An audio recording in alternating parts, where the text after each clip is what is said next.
jõu William Kassi ja täna õpin Can-Can'i. Nii, et lased jala üle, sirutad ja peale tagasi. Kõik tehtud. Esimese asjana peaksid siis oskama teha one-footerit, ehk siis lihtsalt võtta jalg üles, esimene jalg soovituslikult, sellega natuke lihtsam. Võid kasvada lihtsalt panniopist, niimoodi. Seejärel võid hakata siis proovima Can-Can'i, lihtsalt maas näiteks peenedest tõstad üle, paned tagasi. Et harjutad lihtsalt seda, et saad jala üle raami ilusti. Siis võid järgmise sammuna võid kuskilt hüppes, kas fly peal, korterist üles lihtsalt või panniopis, kus iganes. Ma teen näiteks siit. Maandad lihtsalt niimoodi.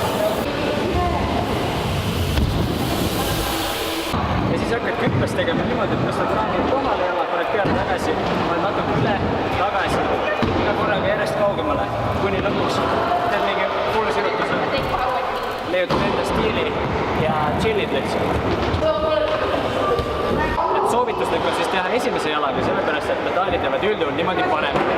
Kui sa võtad tagumise ära, siis jõuab esimene pedaal alla. Esimene pedaal kukub alla ja siis on see, et sa teed ära ja pead hakkama otsima seda tagumist pedaali, et seda on raskem näha ja nii edasi. Ma saab mõlemat pidi teha.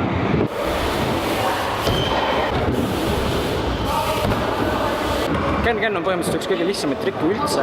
Kõik saavad seda hakata harjutama, et sa ei peagi vaata kohe tegema suurelt, jubedalt, vaid hakkadki hästi tasakesi. Ja nagu ikka, kui sulle see video meeldis, siis pane meile subscribe, like, share.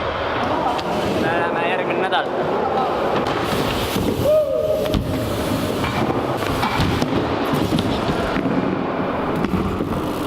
Joppas.